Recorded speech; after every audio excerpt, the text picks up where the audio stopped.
네, 축복합니다. 이제 강사님 나와서 말씀을 전하실 텐데 우리 장금성 목사님 오시고요.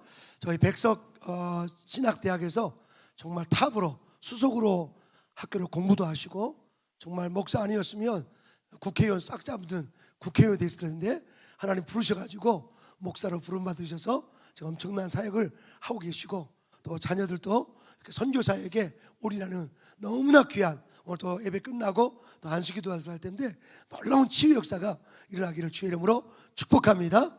저보다 연세가 많으셔서 늘 형님으로 제가 모시고 있고 많은 것을 가르쳐 주시고 인도해 주는 너무나 귀한 우리 장금성 목사님 뜨겁게 할렐루야로 환영하겠습니다. 할렐루야.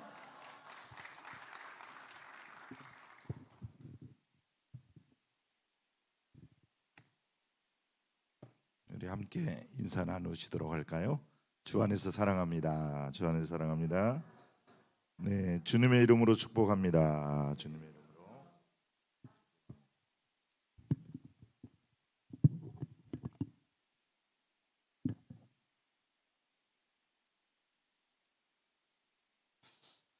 네, 오늘 예배가 잔치입니다. 그렇죠? 네, 주일날 이렇게 오후에 함께 모여서 하나님을 높이 찬양하고 또 우리의 마음을 다 하나님 앞에 드릴 수 있다는 것은 참으로 큰 행복입니다. 아멘. 네, 오늘 이제 5시 10분 다 됐네요. 네, 아마 늘 이렇게 말씀을 많이 들으실 텐데 오늘도 제가 하나님의 말씀을 통해서 우리 성도님들과 함께 하나님이 우리를 회복시키기를 원하시는 그 은혜를 맛보는 그런 복된 시간이 되시기를 주님의 이름으로 축원합니다. 모래 위의 발자국이라고 하는 시가 있습니다. 메리 스티븐슨이 쓴 시라고 이렇게 알려지고 있는데요, 우리 성도님들께서도 잘 알고 계실 거예요. 어느 날 나는 꿈을 꾸었습니다. 꿈속에서 나는 주님과 함께 바닷가를 거닐고 있었습니다. 하늘 위로는 내 인생의 여러 순간들이 마치 영화의 한 장면처럼 지나가고 있었습니다. 나는 각 장면마다 두 사람의 발자국이 모래 위에 새겨져 있음을 발견했습니다. 그중 하나는 나의 것이었고 다른 하나는 주님의 것이었습니다. 내 인생의 마지막 장면이 나와 주님에게서 사라지려는 순간, 나는 모래 위에 남겨진 발자국들을 뒤돌아 보았습니다. 내 인생의 행로에서 여러 번 오직 한 사람의 발자국만 남겨져 있음을 발견했습니다. 그리고 그런 일이 내가 매우 슬프고 괴로울 때 일어났다는 것을 알았습니다. 이러한 사실로 인해서 나는 너무나 괴로웠고, 그래서 주님께 물어보았습니다.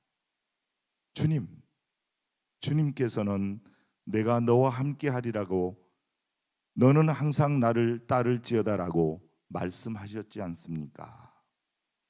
그런데 내 인생의 가장 어려웠던 시절을 돌이켜보니 오직 나의 한 발자국만 남겨져 있더군요. 어느 때보다도 주님이 필요했던 바로 그때 어찌하여 주님은 내 곁에서 떠나셨는지 나는 정말 이해할 수 없었습니다. 그러자 주님께서 말씀하셨습니다. 사랑하는 아들아, 나는 너를 누구보다 사랑한단다. 내가 시련과 고통을 당하고 있었을 때 나는 한 번도 내 곁을 떠난 적이 없었다. 한 사람의 발자국밖에 볼 수 없었던 바로 그때는 내가 너를 업고 가던 때였느니라. 아멘.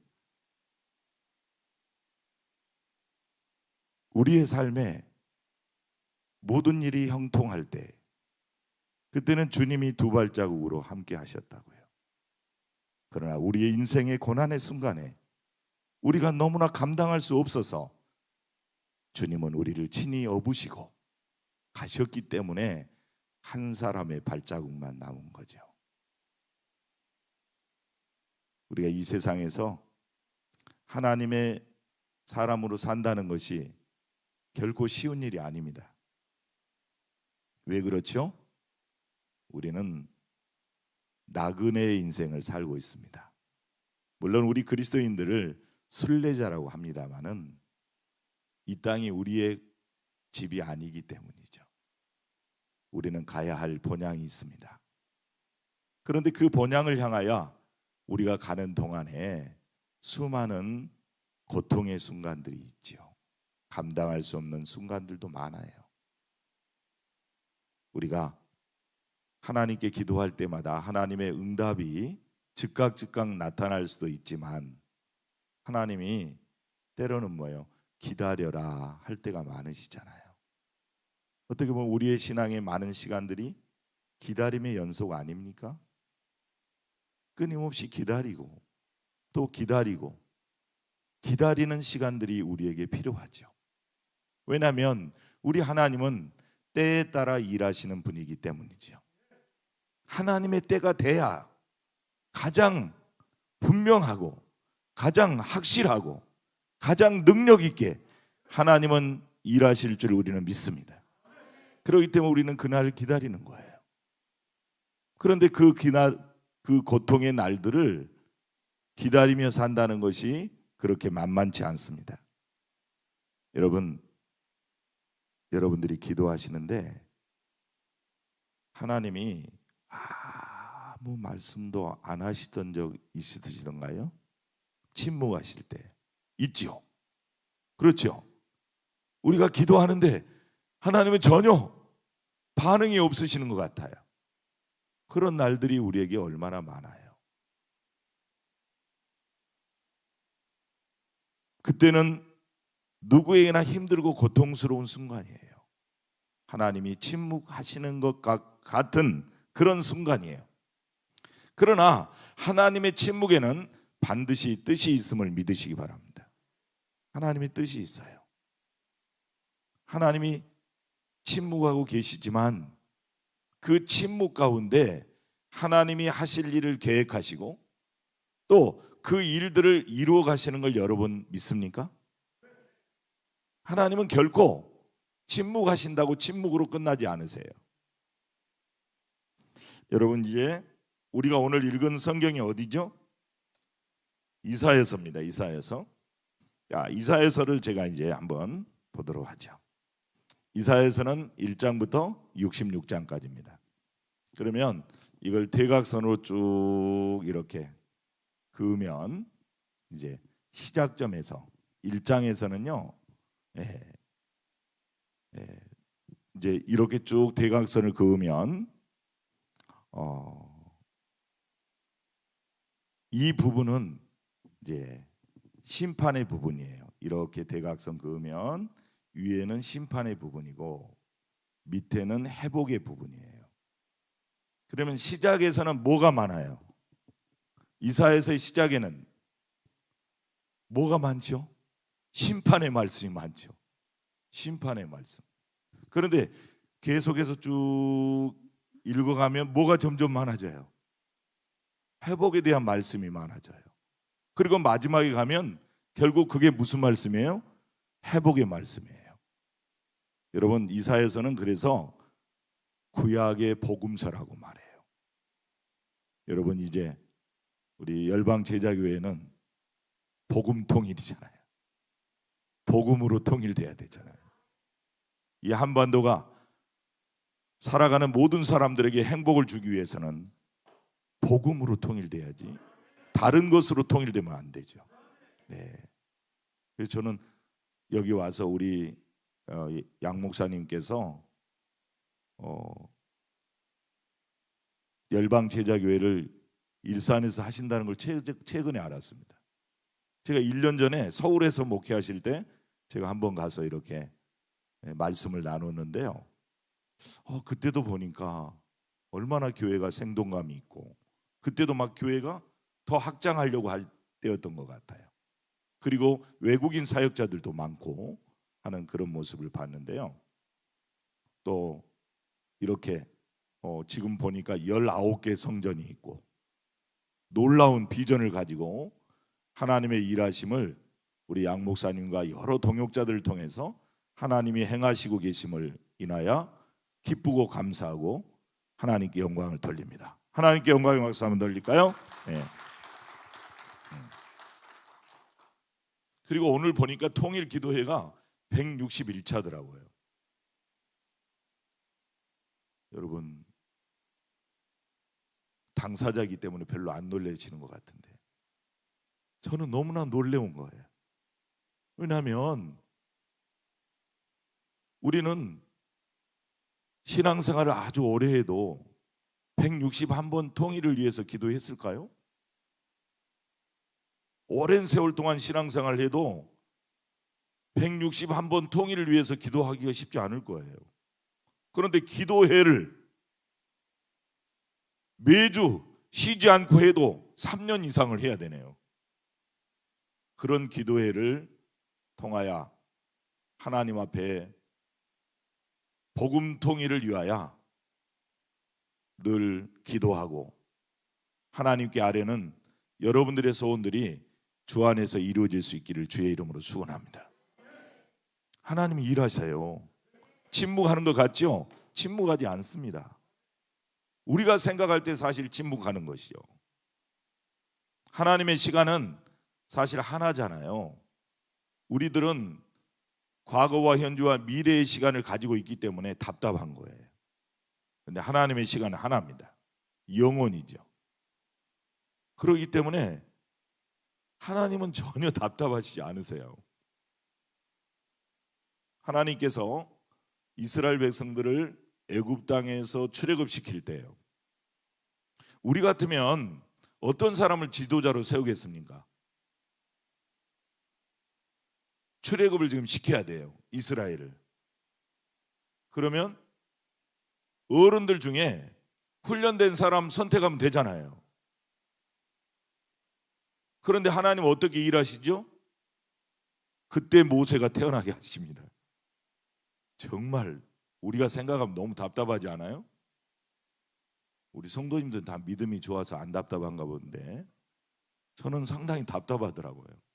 아니, 하나님이 이스라엘 백성들이 지금 죽겠다고 아우성인데 그러면 어른들 중에 지도자 선택해서 하나님 쓰시면 되잖아요.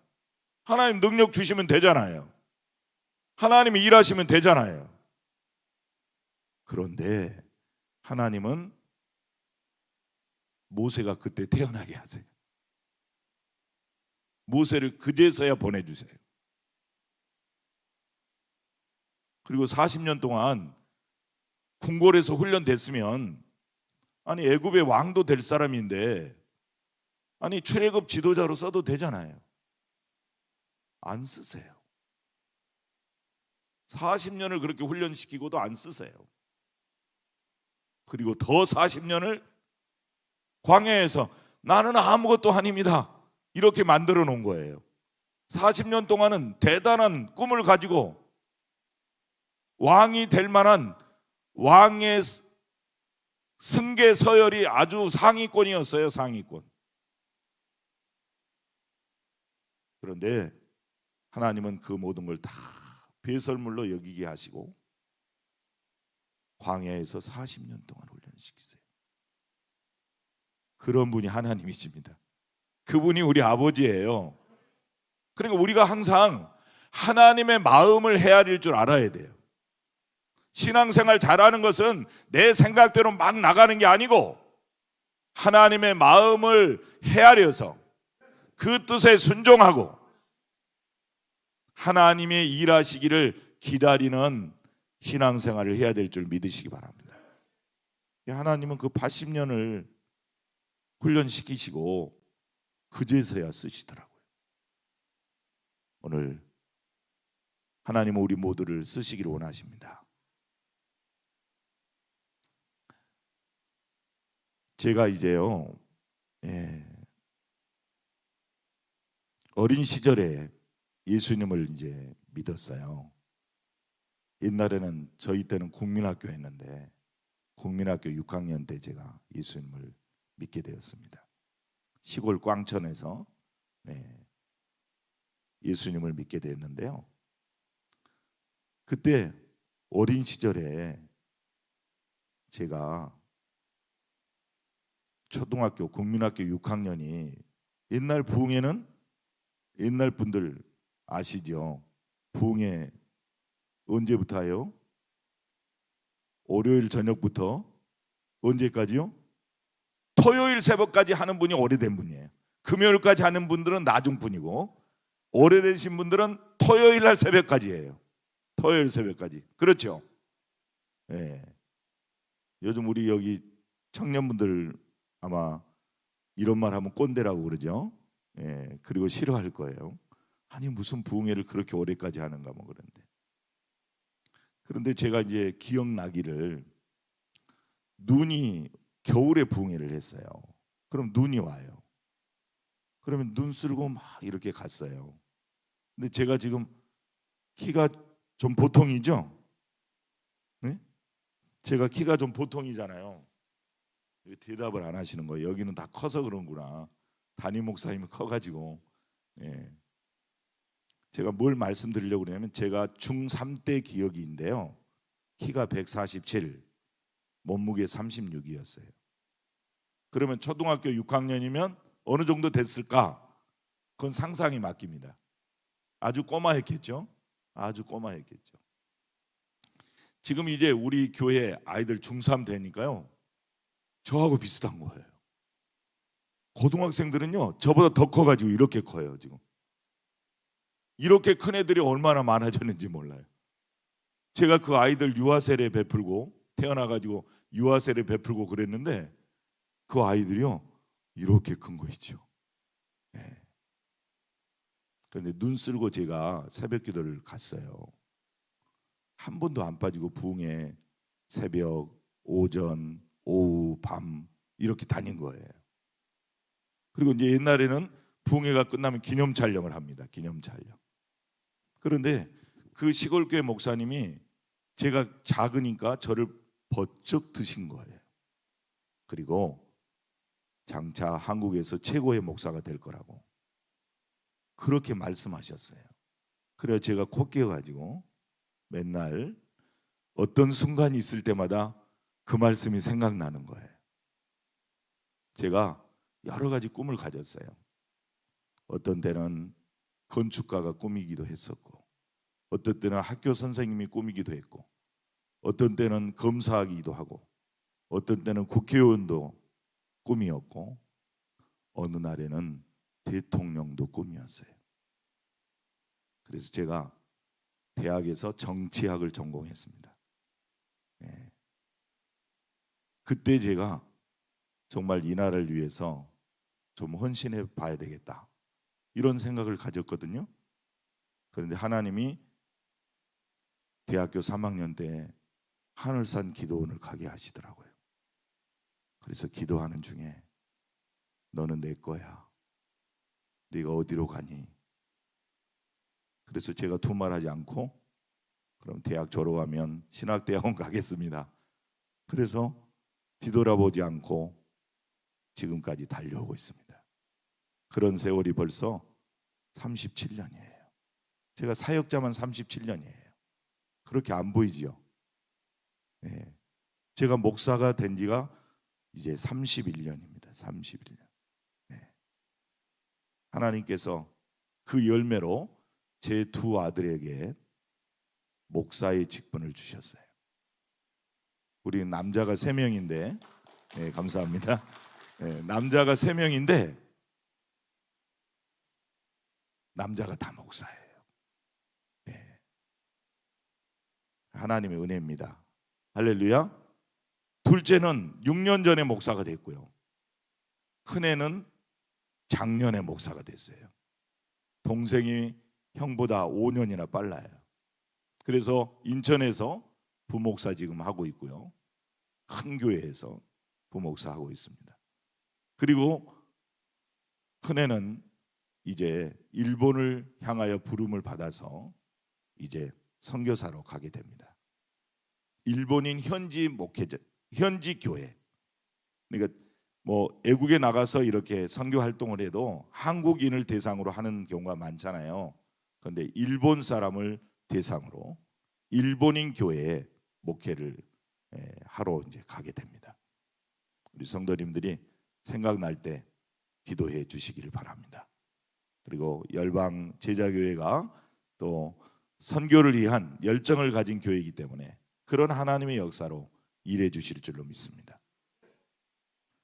정말 저희 아이들이 무슨 얘기 한 줄 알아요? 제가 좀 가방끈이 좀 길어요. 공부를 얼마나 미련하니까 오랫동안 하나님이 시키시는지 공부를 아주 많이 한 거예요. 그러니까 이 아이들이 이제 학교 다닐 때 아이들을 위해서 돈 써야 되잖아요. 아이들을 위해서는 하나도 안 쓰고 저만 위해서 쓴 거예요.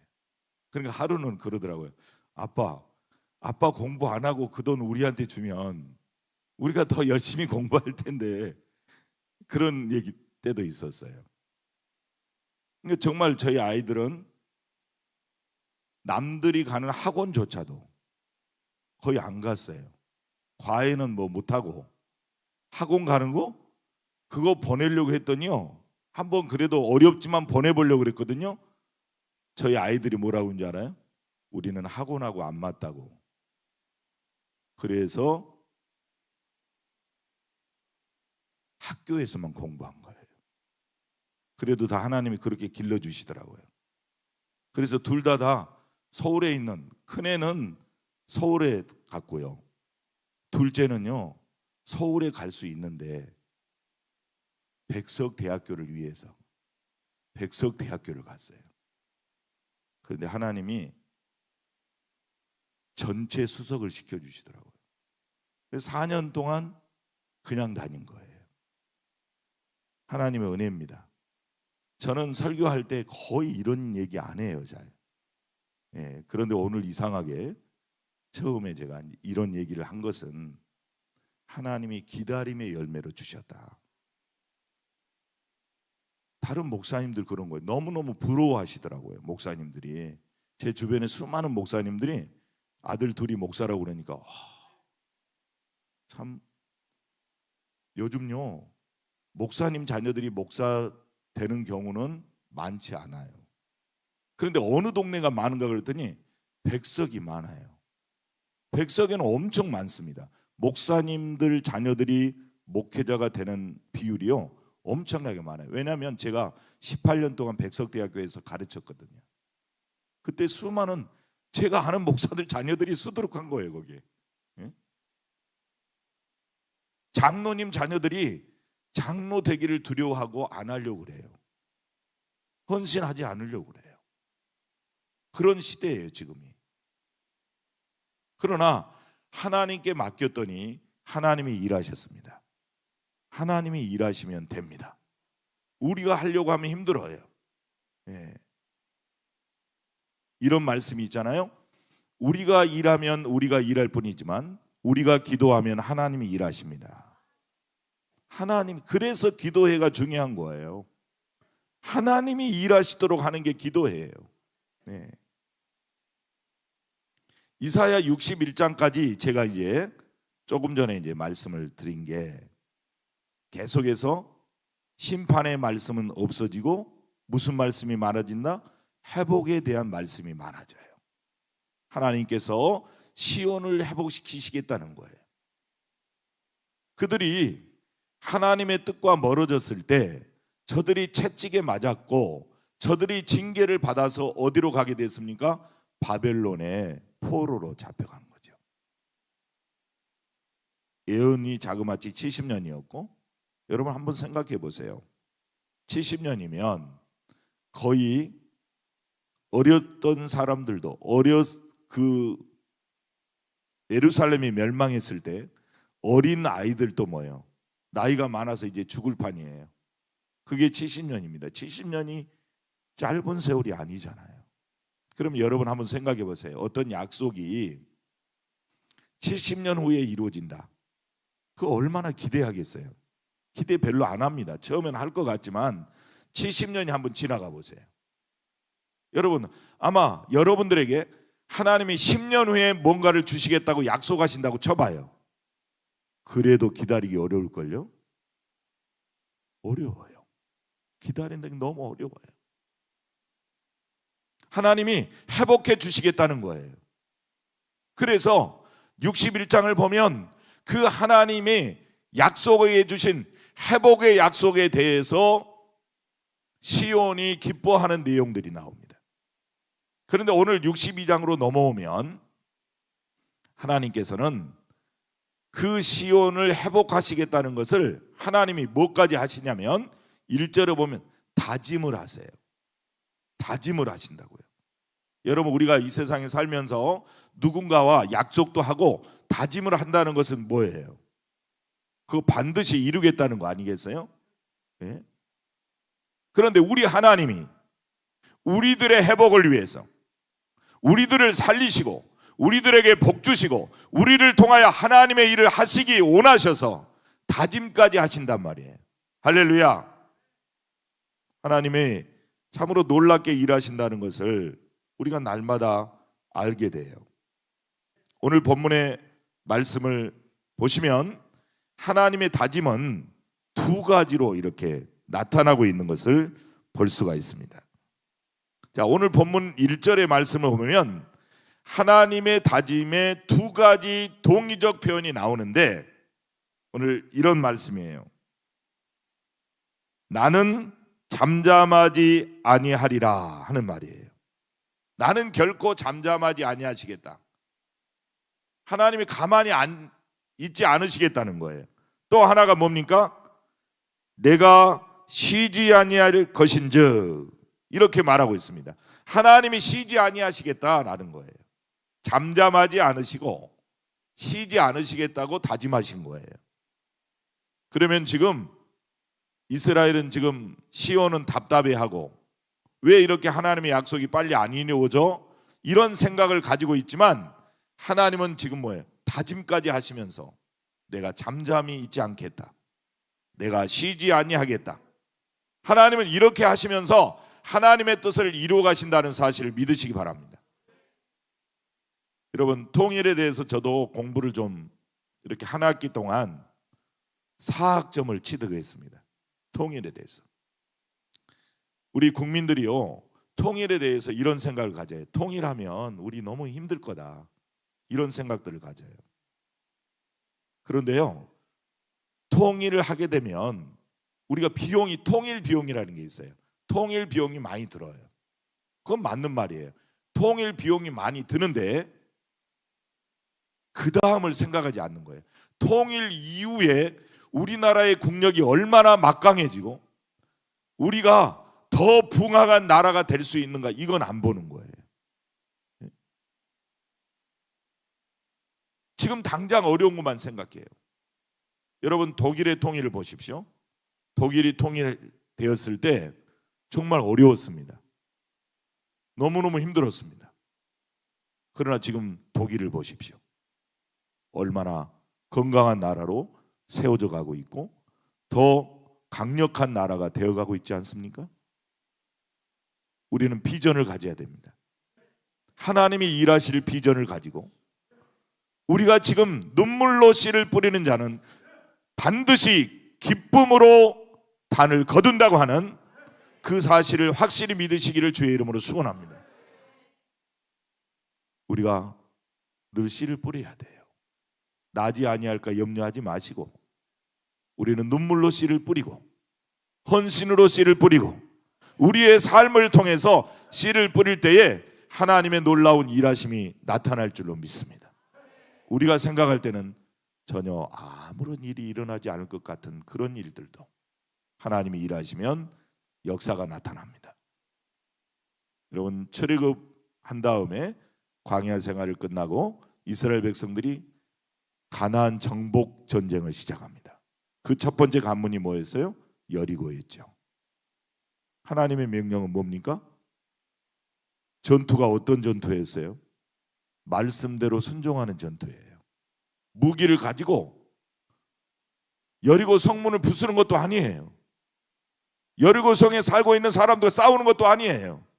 단지 하나님의 말씀에 순종하는 거예요. 하루에 몇 바퀴씩? 한 바퀴씩. 6일 동안 한 바퀴씩 돌고, 마지막 날은 7바퀴 돌고, 큰 소리로 외치고, 그러면 성이 무너지겠다고 했잖아요. 여러분, 첫째 날 한 바퀴 돌았어요.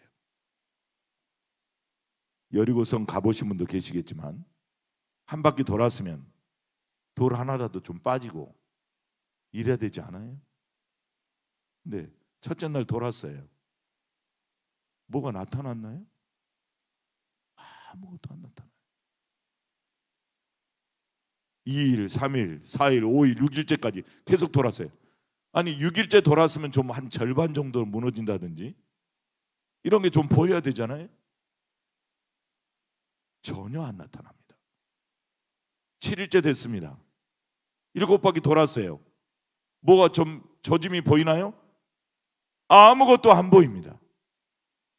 언제? 하나님이 말씀하신 모든 것들을 다 행했을 때 여리고성이 무너진 줄 믿으시기 바랍니다.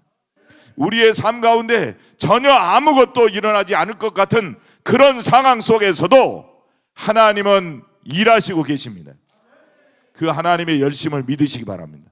오늘 본문에 우리는 그 하나님의 열심을 보게 돼요. 그 열심의 하나님을 만나시는 우리 모두가 되기를 주의 이름으로 축원합니다. 그 하나님 만나고 그 하나님 의지하고 그 하나님 따라갈 때 하나님의 놀라운 일하심이 나타난다는 사실을 믿으시기를 주의 이름으로 축원합니다.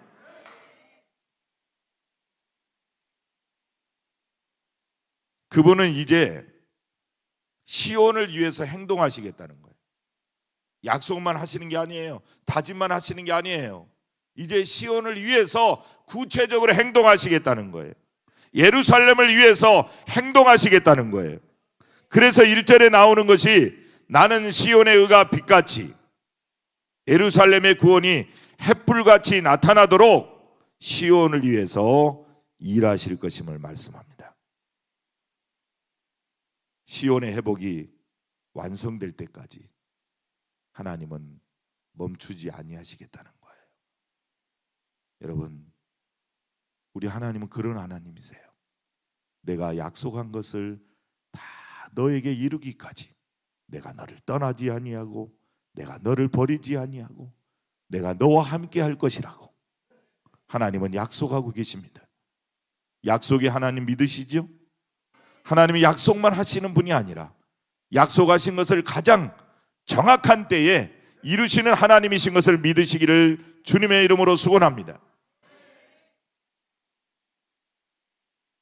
이 열방이라는 단어가 참 좋은 단어예요. 그렇죠? 네. 우리가 이제 오늘 2절에 이제 이방 나라들이 다 이렇게 돼 있는데 옛날 성경 열방이에요. 열방입니다. 모든 나라들. 열방 제자교회가 너무 좋은 이름이에요. 네. 열방은 모든 나라들입니다. 모든 나라들. 그러니까 보니까 제가 이렇게 19개 성전을 보니까 뭐 각 나라. 목사님 캄보디아에도 좀 세워주세요. 네. 왜냐하면 제가 한국 캄보디아 친선협회 이사장이거든요. 캄보디아 선교를 위해서 세워진 법인입니다. 그래서 저희 교회에서도 캄보디아를 교회에 세웠는데요. 아주 얼마나 하나님의 은혜 가운데 잘 성장하고 있는지. 예, 많은 영혼들이 주께로 돌아오고 또 학생들이 잘 건강하게 잘 성장하고 있습니다. 너무나 감사해요. 예, 제가 이렇게 가르쳤던 그 신학생이 성장해가지고 지금 목사가 돼서 목회를 하고 있어요. 얼마나 잘하고 있는지 모릅니다. 이제 하나님이 일을 하시면서 이 시온에 새 이름을 주겠다는 거예요. 오늘 우리가 헵시바 50 선교단 오늘 어우요 할렐루야 너무 이렇게 찬양 잘하시고 50이 너무 아름답습니다. 하나님이 기뻐 받으신 줄로 믿습니다. 그 이름이 여기 나온 거 아셨어요? 더 알고 계셨겠죠. 막 성경 뭘 찾을 때면 헵시바 어디 있지? 헵시바 어디 있지? 아마 헵시바 늘 찾으셨을 거예요. 요즘은 뭐 검색창에다 딱 두들기만 하면 바로 어디에 나온다고 딱 그러집니다. 근데 하나님이 새 이름을 주시겠다는 거예요. 새 이름을. 여러분, 새 이름을 받는다는 것은 신분의 변화가 나타난다는 거예요. 하나님이 우리에 대해서요, 대우가 달라지는 거예요. 이름이 달라진다는 얘기. 이름이 너무 중요한 거예요. 이름이. 제 이름이 뭐죠? 금석입니다. 금석. 놀라지도 않습니다. 제 이름이 금석이라니까요. 비싼 이름입니다. 비싼 이름. 그런데 저희 아버님이 불신자였는데요, 꿈을 꿨는데 태몽입니다. 태몽. 아마 금광맥을 발견했대요. 그래서 이름을 금석이다. 그래서 저는 쇠금의 돌석입니다. 이름이. 그래서 어떤 사람이 쇠돌이라고 그러더라고요. 그런데 그 사람은 그 자체는 맞아요. 쇠금의 돌석이니까 쇠돌이에요. 그런데 금을 모르더라고요. 쇠돌만 알지 금을 모르더라고요. 그래서 우리 모든 성도님들은 자기 이름에 대해서 자부심이 있어야 됩니다. 그렇죠? 네. 또 똑같은 이름도 많이 있지만, 그러나 예수님 믿는 사람들은 특별히 뭐예요? 이름값 하잖아요. 자, 우리 옆에 분하고 인사합시다. 이름값 합시다. 네. 우리는 어떤 이름값을 해야 되냐면, 우리는 모두가 다 성도잖아요. 성도. 야, 우리 옆에 분하고 인사합시다. 성도답게 삽시다. 성도답게 삽시다. 하나님이요, 3절에 새로운 이름을 주세요. 그 이름이 뭐냐면요, 아름다운 면류관, 왕관으로 표현되죠. 이건 시온이 얻을 영화인데, 시온이 얻게 될 영화를 아름다운 면류관, 왕관으로 이렇게 표현하고 있는 것을 볼 수가 있습니다. 손의 아름다운 관, 손의 왕관이다 라고 이렇게 말하고 있습니다. 그러면 그 이전에는 시온을 어떻게 칭했을 것 같아요? 28장 1절로부터 4절을 보면 교만한 면류관, 또 아름다움이 세잔한 꽃 같다. 그게 이제 사마리아에 대한 운명을 말하고 있는데요, 이렇게 아주 대조적인 거예요. 그 이전과 그 이유는 아주 달라졌다. 그러면서 4절로부터 5절에 새 이름을 주시는데, 조금 전에 얘기했던 헵시바와 빌라라고 하는 이름을 주십니다. 이제 본격적으로 새 이름의 의미가 주어지게 돼요. 그러면 헵시바라고 하는 이름이 주어지기 전에 이름이 어떤 이름이었죠? 버리운 자라는 뜻이에요. 헵시바라고 하는 이름이 주어지기 전에는 시온이 뭐예요? 버리운 자다. 여러분 한번 생각해 보세요. 세상에서도 누군가가 버림을 당하면 불쌍하지요. 사람한테 버림 당해 보세요. 네? 살아가면서 버림 당해 보신 적이 있으세요? 저도 버림 당해 본 적이 있어요. 정말 세상 말로 기분 더럽더라고요. 왜냐하면 뭔가 이렇게 자기가 얻어먹을 거 있을 때는 막 따르고 그러더니 그런 것이 없어질 것 같으니까 다 배신하고 버리고 떠나더라고요. 그런 경험을 해보신 분들은 진짜 친구를 만났을 거예요. 그때 진짜 친구가 어떤 사람이다 하는 걸 알게 돼요. 진짜 친구는 버리지 않습니다. 하나님이 약속하셨잖아요.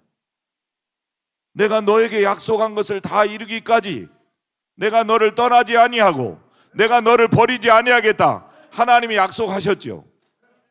그런데요, 하나님이 징계를 하실 때 그 기간 동안은 마치 버리운 자처럼 되는 거예요. 징계가 끝날 때까지.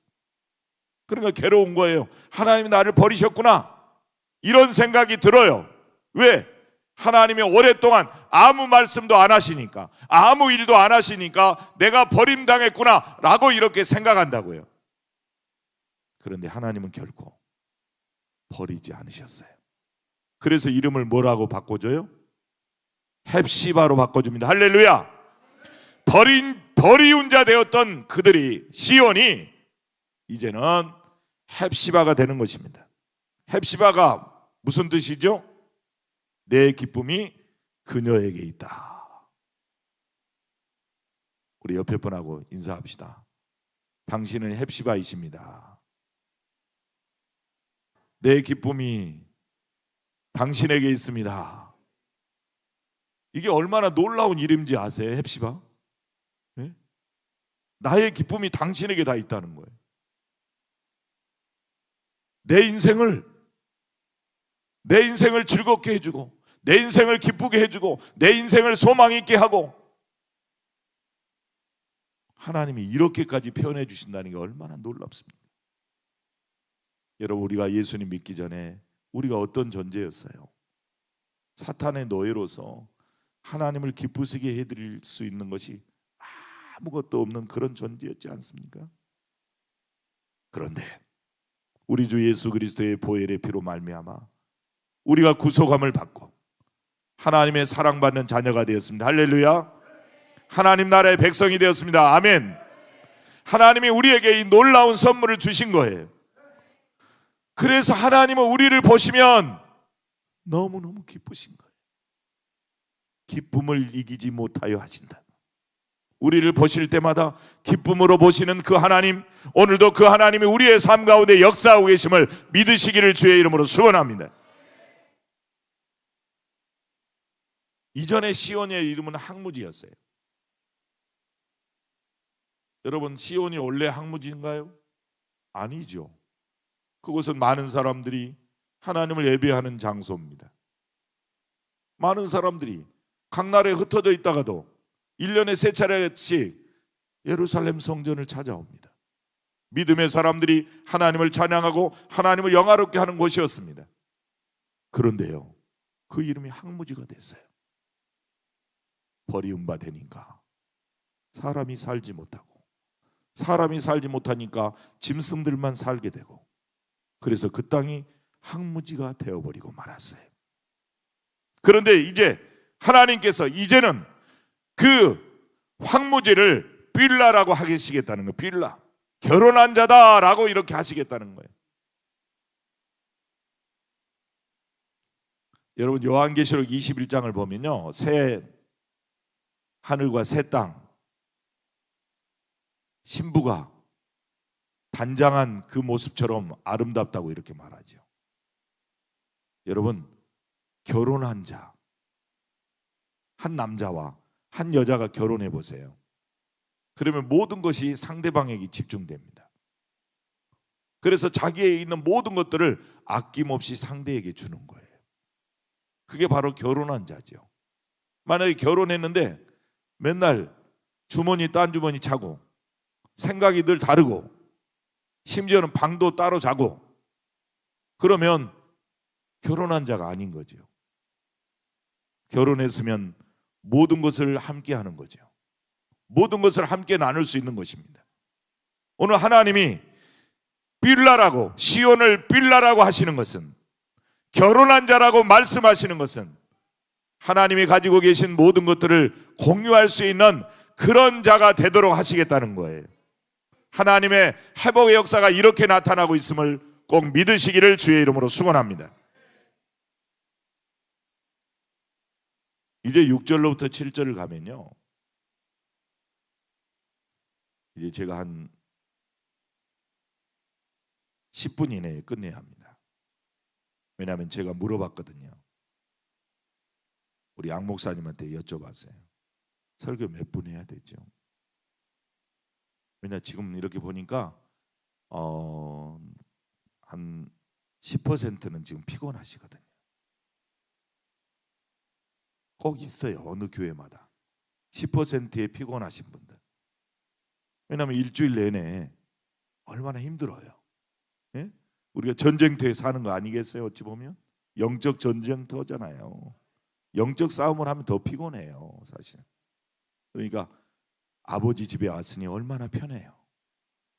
그러니까 저절로 잠도 오고 평안하게 쉬기도 하고. 그래서 저는 우리 성도님들한테 잘하고 그래요. 그래도 딴 데 가지 말고 교회에 와서 자라. 자더라도 교회에 와서 자라. 그게 은혜다. 놀더라도 교회에 와서 놀아라. 예, 그게 중요한 거예요. 우리 청년 여기 팀 너무, 찬양팀 너무 멋져요. 예. 네. 너무 부럽네요. 우리 청년들도 찬양하지만 우리 여기 열방 제자교회 청년들 너무 멋져요. 네. 하나님이 기뻐하실 줄로 믿습니다. 이 찬양하는 힘을 가지고 6일 동안 가서 싸워야 돼요. 이 능력으로 6일 동안 영적 싸움을 해야 되는 것입니다. 세상을 변화시켜야 돼요. 우리가 세상을 변화시키지 못하면요, 세상이 우리를 변화시킵니다. 그게 세속화예요. 세속화. 우리가 세상을 변화시키면 그것은 복음화지만 세상이 우리를 변화시키면 세속화가 돼버리고 말아요. 하나님의 뜻과는 너무 먼 세상의 삶을 사는 거죠. 그래서 교회에서 무장을 해야 됩니다. 주일은 무장하는 날이에요. 은혜 받는 날입니다. 아멘. 축복을, 하나님이 주시는 복을 받아야 돼요. 그 에너지를 세상에 줘야지 세상이 변화되는 거예요. 세상을 변화시키는 것은 어떤 사람의 지혜로, 능력으로 될 것 같지만 그렇게 되지 않아요. 하나님의 지혜로, 하나님의 사랑으로 되어집니다. 그 사랑을 안고 우리가 가야죠. 근데 이제 하나님의 열심을 이제 우리가 좀 잠깐 남은 시간 동안 살펴보겠습니다. 하나님이요, 1절에 약속하셨어요. 시온이 회복되기까지 잠잠하지 않으시겠다, 쉬지 않으시겠다고 하셨어요. 그러면서 하나님이 이 6절 7절을 보시면 하나님이 예루살렘 성벽 이외에 파수꾼을 세우시겠다는 거예요. 오늘 설교 제목이죠. 파수꾼을 세우시는 하나님이라는 설교 제목이에요. 그래서 오늘 이제 마지막 부분에 이 주제에 대해서 한번 살펴보는 거예요.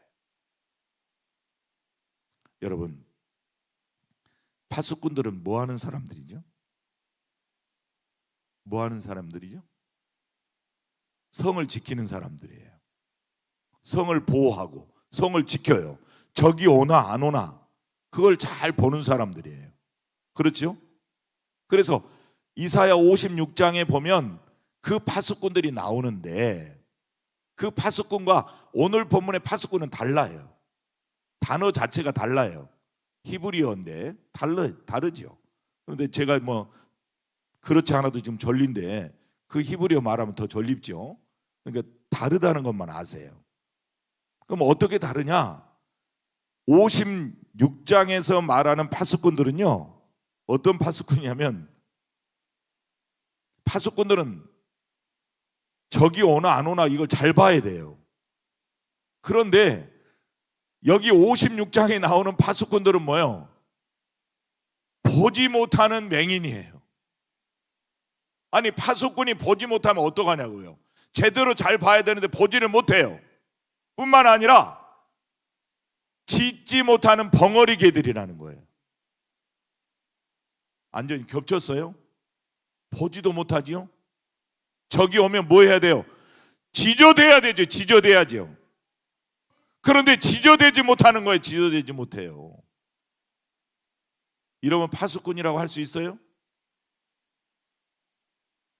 파수꾼이 아무리 경성해도 여호와께서 지키지 아니하시면 파수꾼의 경성함이 허사로다, 시편 127편 1절에 말씀하고 있잖아요. 그런데 파수꾼이 지키지 못하는 거예요. 그런데요, 오늘 하나님이 세우시는 파수꾼은 달라요. 파수꾼의 기능이 달라요. 적이 오나 안 오나 이거 보는 게 아니에요. 파수꾼의 기능이 적이 오나 안 오나 이거 하는 게 아니에요. 성을 지키는 게 아니에요. 성을 보호하는 게 아니에요. 적군이 오면 지저대면서 아니면 나팔을 불어서 적군이 옵니다, 이걸 알리는 게 파수꾼이 아니에요. 하나님이 세우신 파수꾼은 기능이 달라요. 뭐 하는 파수꾼이냐? 하나님을 깨우시는 거예요.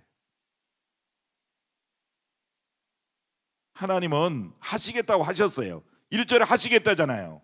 내가 이룰 때까지 잠잠하지 아니하시겠다고, 쉬지 아니하시겠다고 하시잖아요. 그런데 하나님이 이 파수꾼을 세워서 나로 하여금 그 내가 너희들에게 약속한 거 그거 기억나게 해라. 내가 쉬지 않도록 계속해서 파수를 해라 라고 말씀하신 거예요. 여러분, 정말 하나님 멋지지 않으세요? 그래서 우리가 하나님을 늘 깨우는 사람이 우리입니다.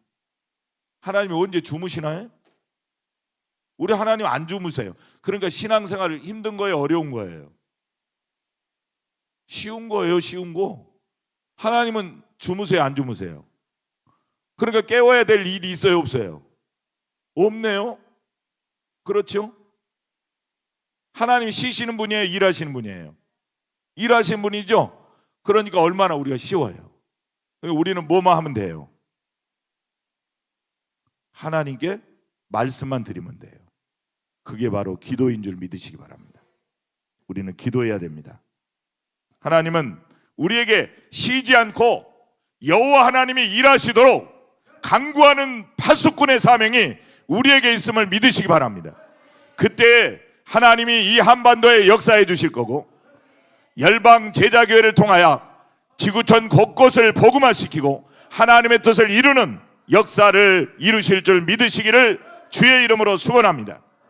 그렇게 되면 어떤 일이 벌어지냐면요, 구약의 신명기 28장을 보면요, 여러분, 내가 애써서 농사를 지었어요. 그러면 곡식을 내가 먹어야지요. 그런데 못 먹게 된다는 거예요. 포도 농사를 잘 지었어요. 그런데 못 먹게 된다는 거예요. 그런데 오늘 본문은 뭘 말씀하세요? 이제 빼앗기지 않는다는 거예요. 하나님이 우리에게 주시는 복인 줄 믿으시기 바랍니다. 우리가 하나님을 찬양하고 그 음식을 먹고 하나님을 찬양하고 하나님을 영화롭게 하고 하나님의 뜻을 이루는 일에 쓰임받는 역사가 있다는 사실을 믿으시기 바랍니다. 우리의 것을 하나님이 먹을 수 있도록 해주신다는 거예요. 여러분, 복 중에 복이 뭔지 아세요? 손으로 수고하는 대로 먹을 것이다 하는 거예요. 여러분, 많은 사람들이요, 손으로 수고하는 대로 못 먹는 사람들이 이 세상이 수두룩합니다. 수두룩해요. 여러분, 아까 우리 간사님, 저 뒤에 계시네, 김 간사님. 11조 얼마 할까? 100억. 그런 용사가 1000명 열방 제자교회, 100억 11조 1000명, 할렐루야. 그런 역사가 나타날 줄 믿습니다. 그러면 1000억 11조 하면, 아니 100억 11조 하면 얼마 번다는 거예요? 1000억. 수지 대단히 맞는 거예요. 900억 남는 거예요. 우리 장로님, 이런 청년이 있다는 거 얼마나 행복합니까? 그렇죠? 네. 제가 이제 말씀 마칩니다. 한번 따라서 합시다. 지금은 우리가 파수꾼으로 세워져야 할 때입니다. 지금은 우리가 파수꾼으로 기도해야 될 때입니다. 지금은 우리가 파수꾼으로 헌신해야 될 때입니다. 지금은 우리가 파수꾼으로 충성해야 될 때입니다. 지금은 우리가 파수꾼으로 순종해야 될 때입니다. 할렐루야. 이러면 하나님의 열심이 나타납니다. 하나님의 열심이 하나님의 뜻을 이루실 것입니다. 하나님의 열심이 열방 제자교회를 통하여 일하실 것입니다. 하나님의 열심이 한반도를 복음으로 통일시켜 주실 것입니다. 하나님의 열심이 열방 선교회를 통해 일하실 것입니다. 하나님의 열심이 열방을 구원하실 것입니다. 이런 놀라운 역사가 우리 열방 제자교회, 우리 양 목사님과 모든 성도님들을 통하여 동역자들을 통해서 나타나는 은혜가 있기를 주님의 이름으로 축원합니다. 하나님 감사합니다. 오늘도 우리에게 은혜 베풀어 주시니 감사합니다. 오늘도 말씀을 통하여 우리에게 은혜 주셨사오니 우리 모두가 순종하며 나아갈 수 있도록 도와 주시옵소서. 예수님의 이름으로 기도하옵나이다. 아멘. 할렐루야. 다 일어나겠습니다. 사역팀 나오시고요. 정말 너무나 우리 장금성 목사님 바쁜 일정 속에서도 열방지대께 오셔서 큰 말씀 전해주셨는데, 우리 좌우로 한번 인사합시다. 당신이 헵시바입니다. 시작. 당신이 헵시바입니다. 한 번 더 인사합시다. 당신이 뷰러입니다. 네, 여러분 통해서 큰 역사 이룰 줄로 믿습니다.